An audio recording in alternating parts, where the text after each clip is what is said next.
Everybody bring up your phones. All righty, we are ready. I'd like to call this meeting to order. Let's all rise for the Pledge of Allegiance. I pledge allegiance to the flag of the United States of America and to the republic for which it stands, one nation, under God, indivisible, with liberty and justice for all.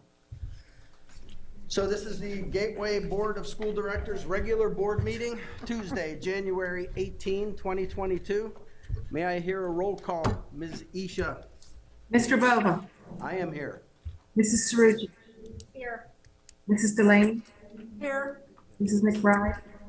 Yes, you got it. Ms. Mungo. Here. Mr. Ritter. Here. Dr. Singh.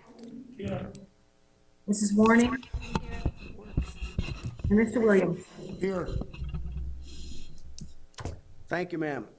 First, we have comments. Oh, actually, we had an executive session at 5:30 before we started this meeting to talk about personnel and one legal matter. Next is comments from residents on agenda items.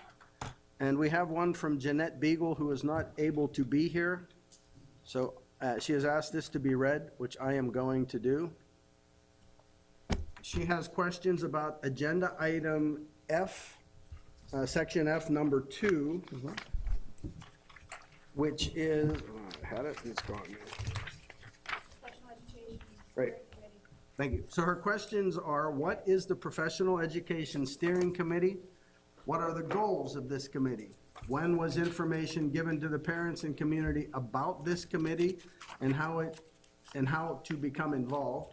Who nominated individuals for this committee? Were there nominations or an application process? And is this committee representative of the student body demographics?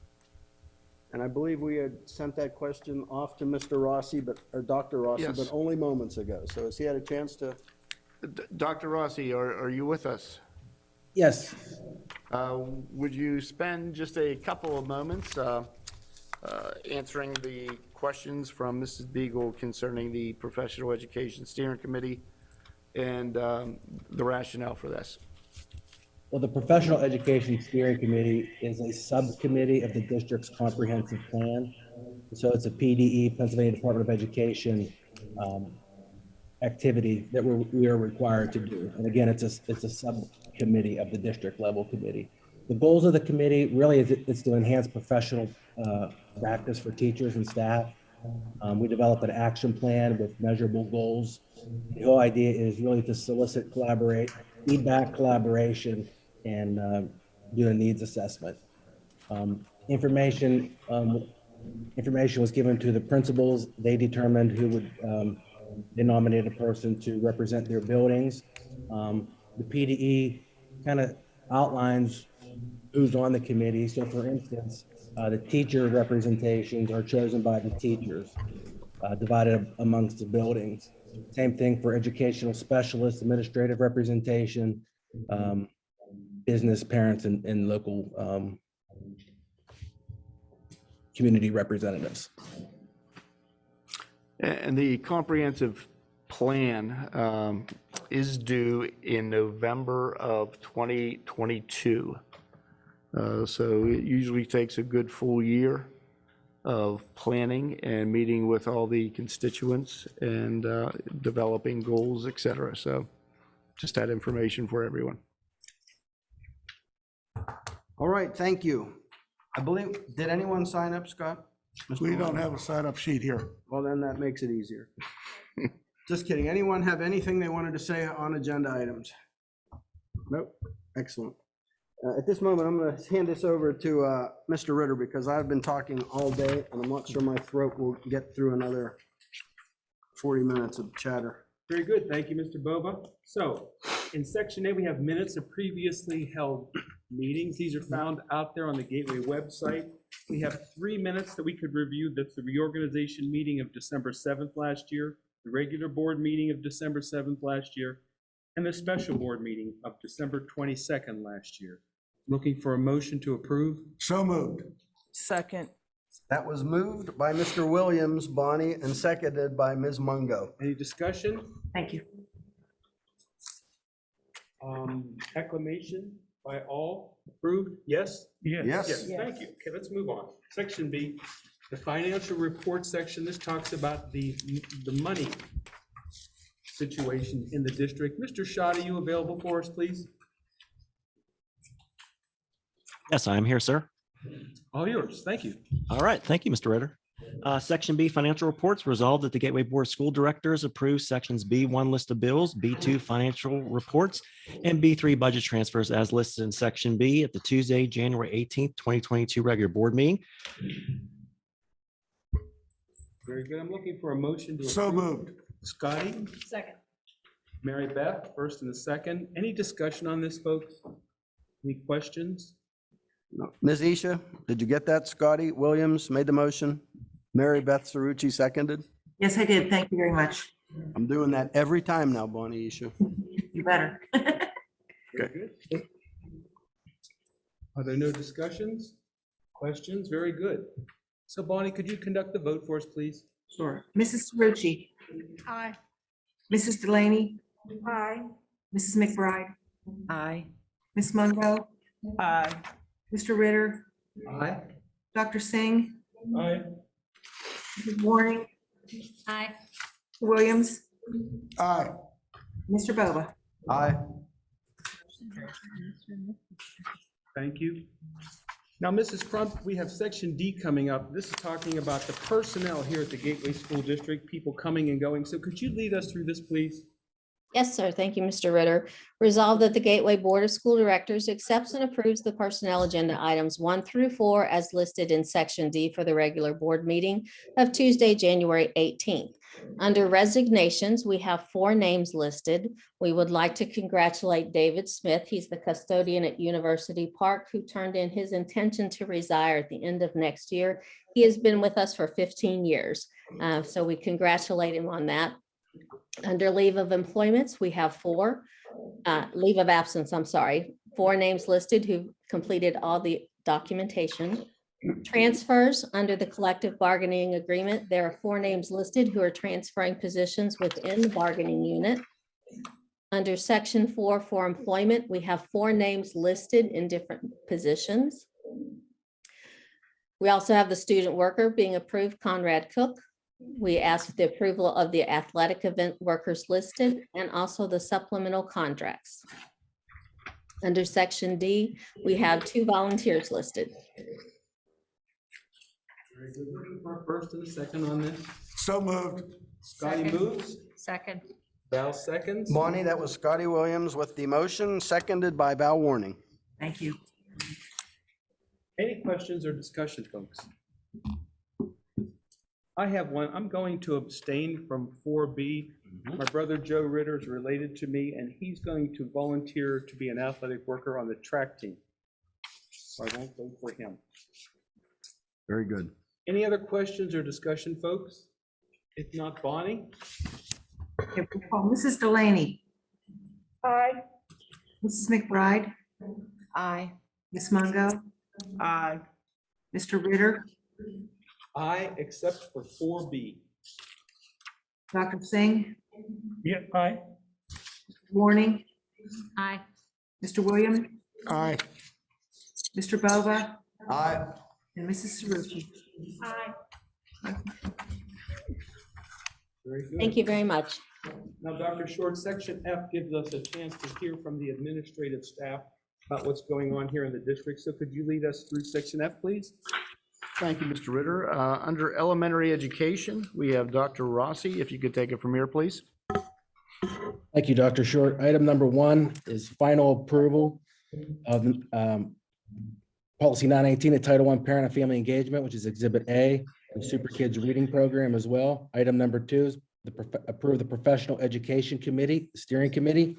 Item number 3, approve the purchase of the Ender reading materials, only the 22-23 budget approval. I just wanted to make note that last week I mentioned there was a 5-year renewal. This exhibit reflects a 6-year renewal to offset with the math. Item number 4, approve the 30-day display for the high school English language arts resources as listed. Item number 5, approve the following new policies that were placed on public display beginning December 7th, 2021. Item number 6, facility agreements as listed. Item number 7, approval of the general fund budget tax rates not to exceed the index for the 22-23 fiscal year. Item number 8, approval of advertisement for bids for general fund for various school supplies for the 22-23 fiscal year as depicted.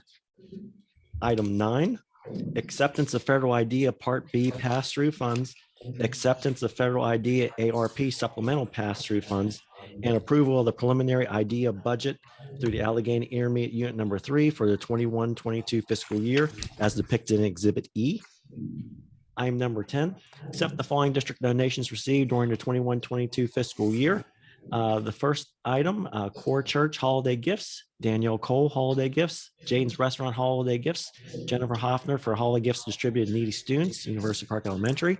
Item number B, Jack Muncher Foundation through the Greater Pittsburgh Community Food Bank, $500 check, Jennifer Hoffner Backpack Program, University Park Elementary. And item number C, BNY Mellon Community Partnership, $750 check through Jody Price, employee of BNY Mellon, for support of student activities at the Ramsey Elementary School. Item number 11, approval of change order for Musco Sports Lighting LLC Gateway High School Athletic Field Renovation Project Construction Fund for 21-22 and 22-23 fiscal year as depicted below in the amount of $48,957.50. And finally, item number 12, approval of the Tri-Cog Land Bank's notice of proposed property disposition for 1 Monroeville property located within the Gateway School District as depicted in Exhibit F.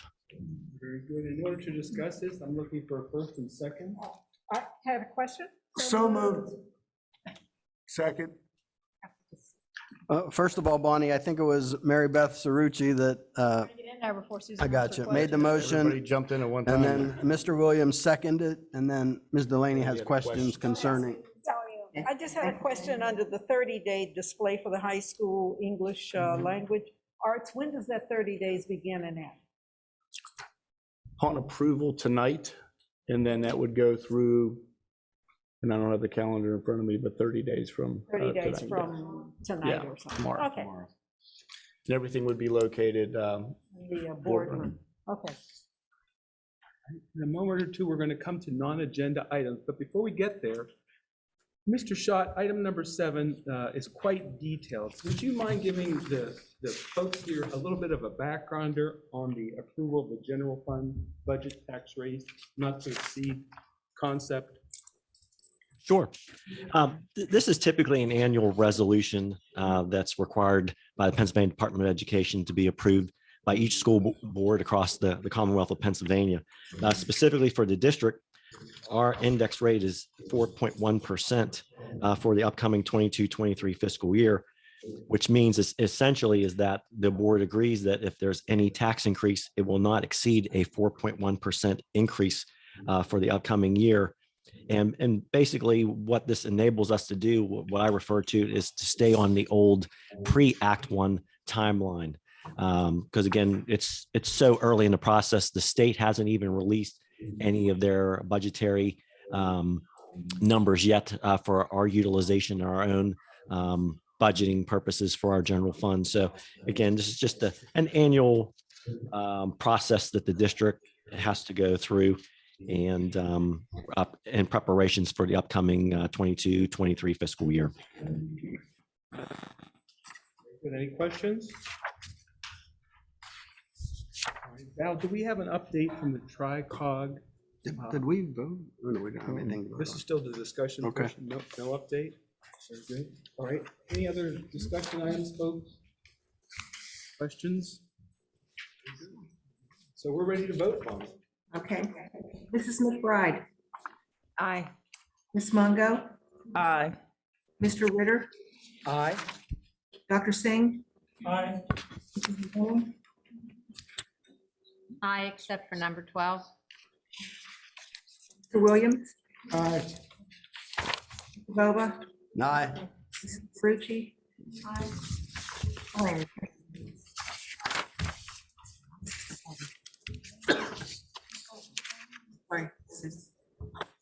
Did you miss Mrs. Delaney, Bonnie? Yeah, I'm calling her name now, Mrs. Delaney. Aye. Thank you. think she Struck broke, out there for a I think she second. broke a little bit, yeah. All right, are there any resolutions that the board would like to offer right now? No, I think we're ready to go into the comments from residents on non-agenda items if we have any. This is a good time for you to ask. Sure, introduce yourself, please.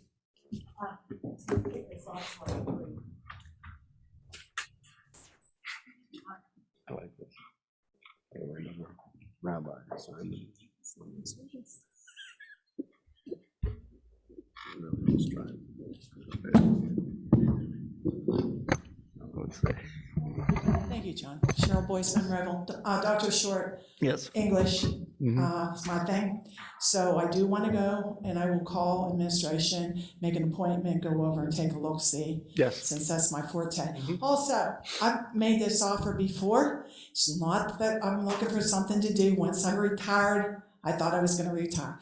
But all the years I worked on educational issues, if there's any place that I can help you, just was looking at some stuff from an organization that actually came up with the formula for PBAS. So, you know, I still have my hands on the thing. So if I can help the district at all, because I really do care how these kids succeed. So let me know. Third thing, do you ever, as a board, reevaluate the committees that you have in place? I'm just curious because a lot of organizations do that over time. And I was looking at who was on what committees, and I was just wondering, they're pretty standard. They're always pretty much the same. But do you ever look at them and say, maybe we need to revamp anything? Or do you ever do that? Do you ever have that discussion? Internally, we do. A lot of times, individual board members who may be new to this process, we go with their expertise or something they're familiar with. But I do understand what you're saying. Someone may be on a committee for a number of years, and then, you know, would it be advantageous to determine, okay, after looking at what we're doing, Right. could another individual be of assistance? Right, or sometimes, for example, one of the flaws that the board has had has been communication. And that would be maybe something that would be good as a committee to really look at how you all communicate with one another and how you all communicate with us. Because I think today that's a huge issue. I think we see it across the country in schools and how we're communicating with each other. So I was just looking at that the other day and I thought, communication. Is that a committee? I don't think so. Is there one? Did I miss that? No, we used to have a spokesperson for the entire. Communications director. Right. Yes. Right. So we had that, and in terms of just the structure of committees, the rules are that the president essentially, one of the rare things they get to do is decide who's going to be on what committee, and they do it based on talking to folks and trying to get a good fit. In terms of the committees themselves, I don't think they were handed down from the mount. I mean, I think that you're right, we could modify them, or I think we did, like equities became part of a committee that didn't exist, I don't know, 5, 6, 8 years ago. Yeah, I was just thinking, how often do we do it? And Every so also, many it's important to years? have interest, you know, that way. Well, you reevaluate who's going to be Yeah. on the committee. That's all I mean. I'm talking about like communications, Right, like that right. kind of thing, adding a few things here, there. I know you guys don't need any more committees. You all, some of you, I looked, are in a lot of committees. But just thinking about some of the things that came up over this past year or two, that maybe if a committee was looking at that. And by the way, just to be clear, because you're on a committee doesn't mean you're restricted from contributing to any Oh, other no, I know that. thing that goes on. They're Yeah. not guide rails that keep you locked in, and I think Yeah, Ms. I Sarucci got it. has I was something. going to add regarding communication, Cheryl, we have definitely had a lot of conversations about that this last year. And generally, Dr. Short is the spokesperson for the district, Right, and the board president is a spokesperson for the board. correct. That's how it is supposed to work. Obviously, we all communicate via email with constituents when they reach out to us or via phone. Right. But from a public perspective, that's how it's set up to function, the board president and the superintendent. Right, I know that. Okay. Um, Public might not know that, though. Well, this is true, but sometimes things don't go the way they're supposed to go, and I just wondered if a committee would help that. And we used to have a part-time PR person who used to disseminate information throughout the community. And I know somehow along the line that got lost in the shuffle a little bit. So I just think, with the onset of social media today, it would, behoove us, and I know you were talking about the website and trying to update that, and that's all good stuff, and linking Facebook pages that are authorized by the district, that's all good stuff. But just throwing that out there about the committees, and committee reports would be grand too. I know sometimes you don't have anything to say, but whenever, it'd be nice to hear what's going on. I'd like to know what's going on in Forbes. That would be sort of nice to know, so just throwing that out there too. Thank you. And we did have a Buildings and Grounds Committee meeting last Thursday, followed by a policy committee meeting. And we do videotape and air those, and they're placed on YouTube, our YouTube channel. So, But I'm just thinking like Forbes, Sunrise, AIU, PSBA, all those places where we're putting our money. Be nice to know once in a while what's up when there. Thank you. Thank you. And that last point that Cheryl made is a valid one. Our committee reports occasionally, they're an opportunity for the board members to talk about their committees, and they also tend to become an opportunity for them to discuss other things that are important to them. But we'll make an effort to get back on the committees first before our board members start to talk about other things that are of interest and importance. Anyone else? That hand went up first right there. Yeah, go ahead. So I'm not a resident, but Could you go to the microphone and introduce I didn't know yourself? if I was allowed. I'm not a resident. I just wanted to know what was going on with the construction at Gateway Middle School. That's all. We'll get to that in a second. Did you have the same question or? No. Oh, then go ahead. All right. Sorry. No, that's all right. That's okay. I wanted to know that too. My name is Jennifer Hayes. I'm a resident at in Monroeville on Regal Court. So I just wanted to read for the public and all of you here an email that I sent to the school board I today. want to thank you for that before you read it. It was Oh, well, lovely. you're welcome. I just thought maybe the general public might like to know that Absolutely. Read it loudly. it's your month. Okay. Take your time. So, in honor of School Director Recognition Month, I'd like to thank you for the hard work you do. I think about the hours and hours you put in every month. I've been teaching here for 25 years. My husband and I moved to Monroeville so our sons, now seniors, could attend Gateway School District. We wanted them to graduate not just from Gateway High School, but from Gateway School District. As an educator at Evergreen, I love my job. I look forward to it every day, even in these hard times. And I know that the work that you do for Gateway School District plays a role in both my joy and privilege to teach at Evergreen, as well as the excellent education my sons received. Thank you very much. Thank you. Thank you. So first, I'd like to say when I was reading your email, I kept waiting for the but. Because emails start like that, there's always the but. Here's what I really want to tell you, and there wasn't one, and I read it 2 or 3 times thinking, my reading skills are pretty good, but I must have missed it. So thank you very much. I'd like to, of course, nominate you as Teacher of the Year right now. I don't know if we need to even vote on that, or maybe the Jennifer Hayes Teacher of the Year Award, maybe, I don't know. Yeah. Well, thank you for, Very nice. Very good. In a moment, board members, we're going to come to the board member reports, but before we get to that, we'd like to hear from the department heads and the superintendent. Do we have another? Oh, we have someone else who wants to speak? Nope, we're good. All right, so Dr. Short, could you, do you have anything on your mind you would like to share for the good of the community? Well, thank you, Jennifer, because needless to say, the amount of hours, energy, and passion that goes into being a school board member today. Looking around this group, number of talented individuals who have given their time and a lot of it to the children and our families in Monroeville and Pitcairn. What goes on behind the scenes, the amount of phone calls, text, emails, conversations that we have daily. And when I say daily, it's daily, about making this place better.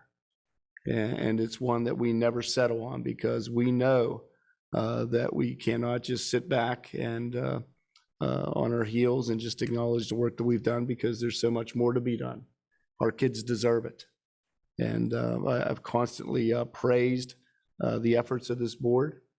I know that they're committed and they're passionate about what they do. And I know that they're in it for the long haul. And they want to see the excellence that we've been maintaining over the years continue. And I'm very quick to say that whenever it's all of us, meaning our teachers, our staff, our principals, everyone that puts forth effort in growing our children and welcoming them every day in these tough circumstances. And I do mean tough because a pandemic has been here for 3 straight school years, and it's a difficult process.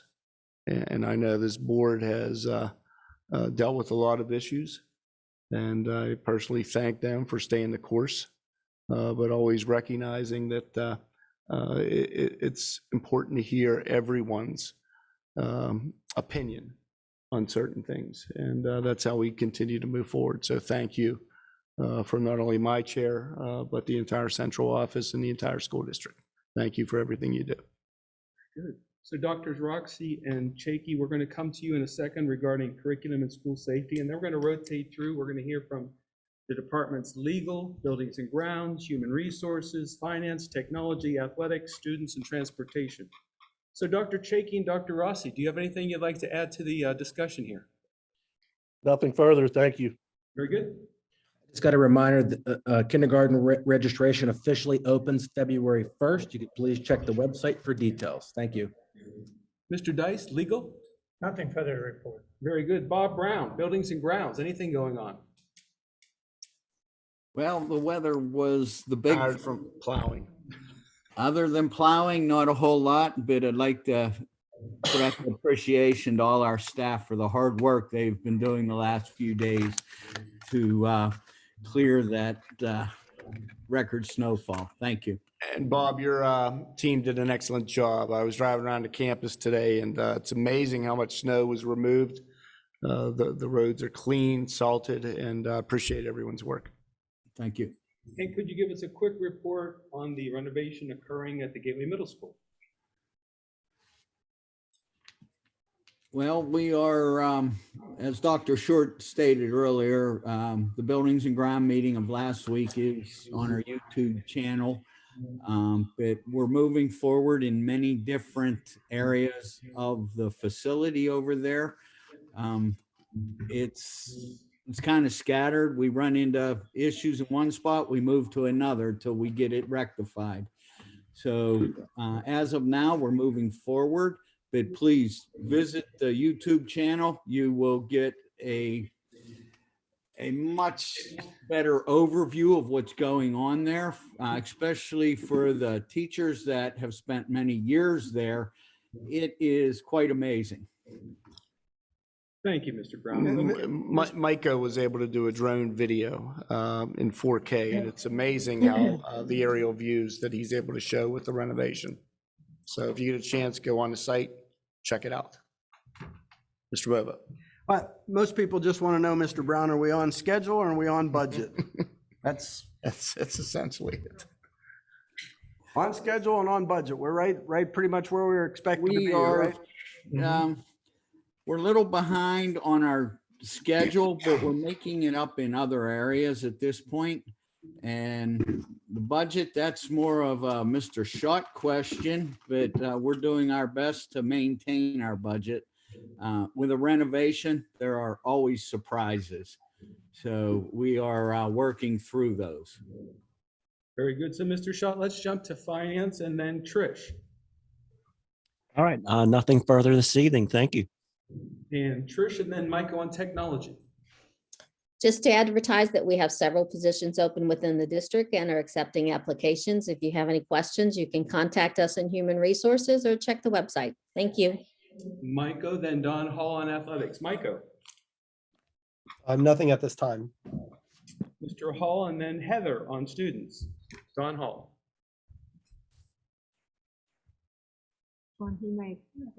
Very good. Okay, Heather and then Bonnie on transportation. Heather, students. Hello, thank you. Nothing at this time.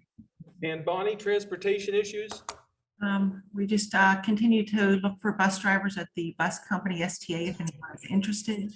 And we are dealing with the same struggles as all school districts around us. Thank you. Thank you all for your good work. We're going to go around the room and hear board reports, left to right. Scotty? I'm on the Forbes Vote Tech Board. We just did a reorganization last month, waiting to meet with them later on this week. Mrs. Warning? Yes, after the meeting tonight, we actually have 2 basketball games going on, one in the auxiliary gym, one over at the new gym against Franklin Regional. You would be very excited to see our kids. They're putting a lot of work in, and they haven't missed a beat. Senior night tonight? Senior night, yes. So, if you get a chance, stop over. Also, I'm on the Sunrise Board. We're still in litigation regarding our roof. The kids are phenomenal over there. I wish we could bring them here. They would just fit in perfectly with our kids, but it's a great school for them. We may. Mr. Dice, real quick question. What's going on with the MS4? Anything? Yes, we're still in discovery to a large extent. I know that documents about that thick sent out to our expert and to the other side just this past week or two. This is what? January.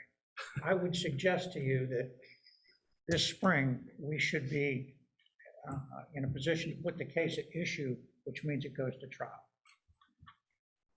I'm optimistic. I think our position is fairly easily set forth in the codes that we've cited in our briefs, and we're just going to see. Remember, there's 4 other school districts that are involved in this litigation, so it makes it kind of cumbersome to get everybody together to get moving. But there is an order out there, and we're gonna comply with the discovery requests, and after that's concluded, I would look for the case to be put at issue. So we've got our expert in place, we've got our position in place, and it's just a matter of trying it. Thank you. Mrs. Cerrucci, then Mrs. Mungo? Safety Security Committee, we have done some interviews for additional school police officers, and we should have another new hire to add to our force, and we still are seeking additional police officers if anybody is interested in applying for that job. Also, it's not really a committee position of mine, but I did have the opportunity through my work to speak to some of the state legislators on the Education Committee just last week, and we were talking about bus driver shortages. And, we have so many buses that leave here empty. And the recommendation that I made to them was to please change the PA school code, because this board has tried to think outside the box in so many ways to save money when budgets are tight. And we've always went back to busing because we spend, millions of dollars on transportation, and we all watch these empty buses and we see the lines of the parent pick up and drop off. I mean, we had to redo the entrance at Ramsey just because there's so many parents picking up and dropping off, right? And we're paying for all these buses to pull out, but the school code doesn't allow us to do that. We legally have to have a seat for every single student on our buses.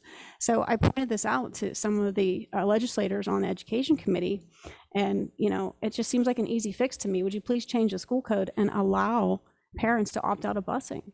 If you would make this minor change, you would solve 2 problems. You would save us budgeting money, and you would help us with the crisis of not enough bus drivers. So if anybody would like to, message your legislator and suggest that, I think it would be helpful to all the school districts in Pennsylvania. It just seems like an easy fix. So I'm out there advocating for you and advocating for Gateway whenever I get the chance. Hopefully one of these days, maybe they'll take some of our suggestions. So that's all I have. Thank you. Mrs. Mungo, then President Bova. The only thing I have is just to let the public know that many of the new school board members and even some of the old will be attending training at the AIU at the end of this month in person or via Zoom. So just know that we're always trying to better ourselves through education. Jack and Leslie? Actually, Buildings and Grounds, my committee, you've heard plenty about that, but I'd like to go back to Ms. Cerrucci for just a moment. Just so everyone understands, empty buses cost money, they take up space.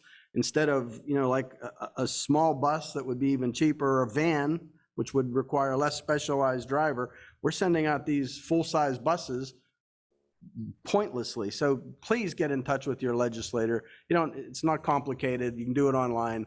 let them know we have an actual issue that could affect how we do business. So thanks. Okay, Mrs. Brown. I don't have anything, thank you. Very good. Ms. Delaney and then Dr. Singh. Okay, a couple of things. Last Tuesday, I got an opportunity to go see our boys basketball. Val was there, and I know that Robin went to see the girls basketball. And if you haven't seen any of the games, to support our kids, I mean, I was excited just watching them play, and Gateway gave a valiant effort against Penn Hills. Unfortunately, they The weren't able girls to. won. The girls, it was girls won. beautiful. Yes. But it was just encouraging. I knew parents that were there with their kids supporting our students, and that's something that we always want to see, is being able to give them the support that they need at this time or any time. And also yesterday, having been celebrated as Reverend Dr. Martin Luther King's birthday, MLK Day, as they often call it, I had an opportunity to see various videos and other celebrations throughout Pittsburgh. And even there was a 4-minute clip that I just really appreciated and wanted to share with everyone here that they had from the History Channel. So if we're able to do that, can we? Mm-hmm. In March of 1968, Martin Luther King Jr. traveled to Memphis, Tennessee to lead a group of striking sanitation workers in peaceful protest. He traveled to the city amid threats against his life, which had escalated as his message grew from seeking racial equality to also seeking economic equality. The threats against his life were real. Martin Luther King Jr. was assassinated in Memphis on April 4th, 1968. The night before his death, Dr. King gave a speech at the Mason Temple in Memphis to promote the plight of the striking workers. In it, he discussed a previous attempt on his life in 1958, when a mentally ill woman stabbed him with a letter opener in a Harlem bookstore. The blade was so close to a major artery that the New York Times reported if King had sneezed, he would have died.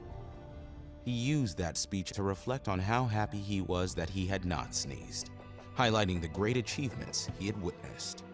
In 1960, students stood up by sitting in at lunch counters all over the South. In 1961, groups of Black and white Americans rode buses for freedom and an end to segregation in interstate travel. In 1963, Black people in Birmingham, Alabama aroused the conscience of the nation and brought into being the Civil Rights Bill. He also spoke of the personal accomplishments he had made since the assassination attempt. If Martin Luther King Jr. had sneezed back in 1958, he wouldn't have been able to tell America about a dream he once had, or gone to Selma, Alabama to see a great movement there, or been in Memphis to see a community rally around his brothers and sisters who were suffering. On the eve of his death, Martin Luther King declared that he had no fear, that he had seen the promised land, and that one day the world would reach it.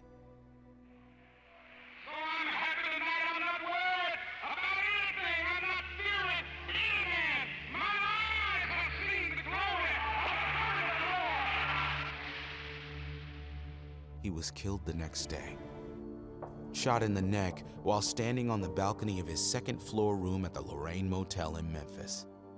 He was rushed to the hospital and died within the hour. The ensuing manhunt for King's killer lasted for just over 3 months, ending with the capture of James Earl Ray at Heathrow Airport on June 8th. The outpouring of grief for King's death was immediate and overwhelming. His assassination shook people from all walks of life: white, black, rich, poor. His loss was felt across the nation. Robert F. Kennedy, campaigning for the Democratic nomination for president, informed supporters at a rally that King had died, remarking, "We can make an effort, as Martin Luther King did, to understand and to comprehend, and to replace that violence, that stain of bloodshed that has spread across our land, with an effort to understand with compassion and love." Kennedy was killed 2 months later. Some argue the civil rights movement never fully recovered after Dr. King's assassination, but most agree his message of nonviolence forever altered protest movements in this country. His life continues to inspire generations of Americans, showing that those united in peace can be the greatest adversary to conflict and injustice around the world.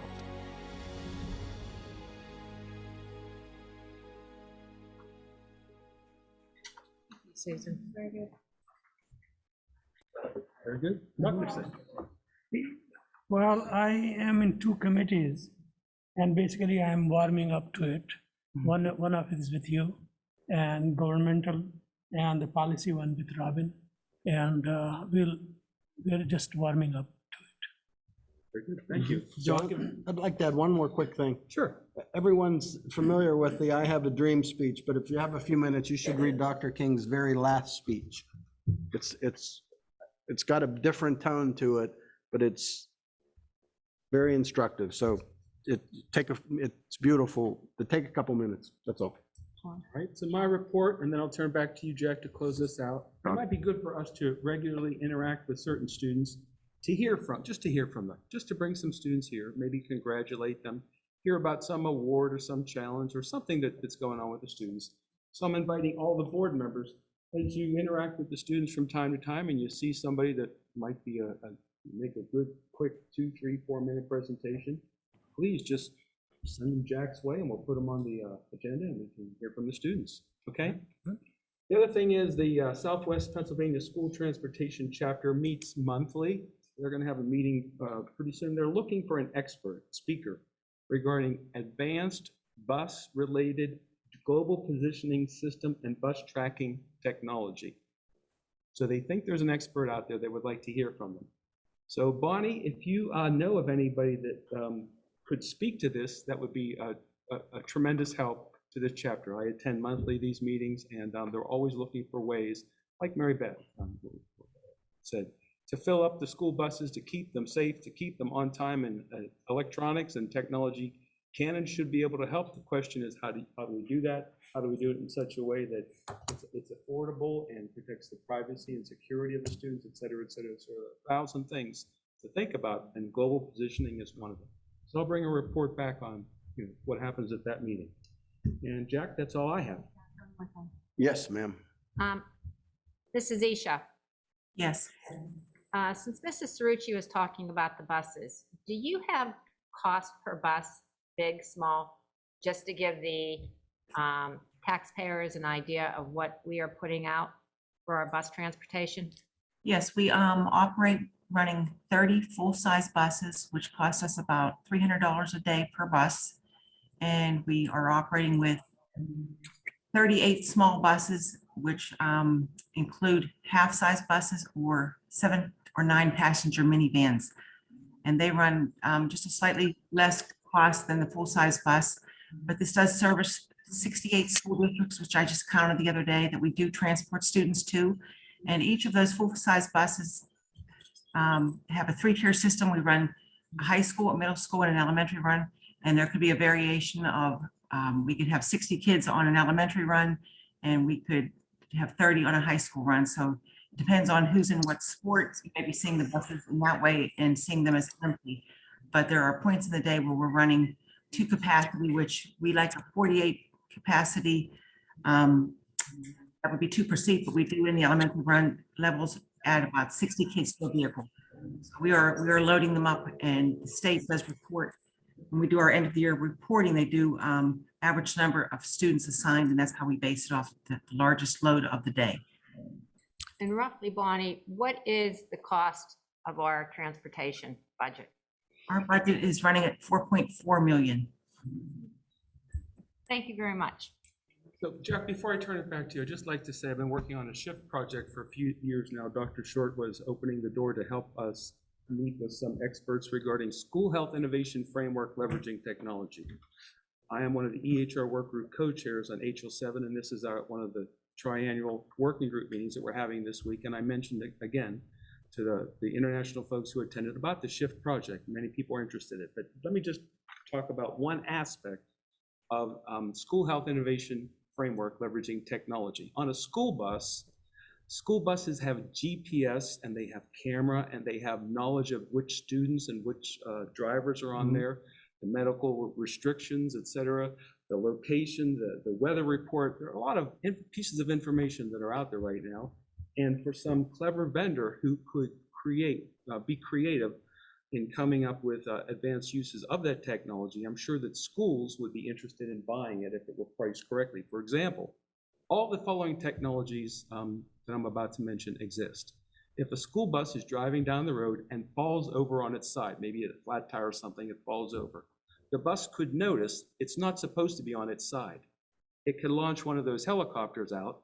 It could go up about 200 feet and take a picture and broadcast back to the transportation director. Something is wrong with the bus. If there are threats, it could be videotaping people, trying to get onto the bus, or smoke. Maybe the bus is on fire or something. Or it could be noticed, it could send out a note to the 911 instantly saying there are 23 students on this bus. We need ambulances brought to this certain location in this town. So all that technology already exists.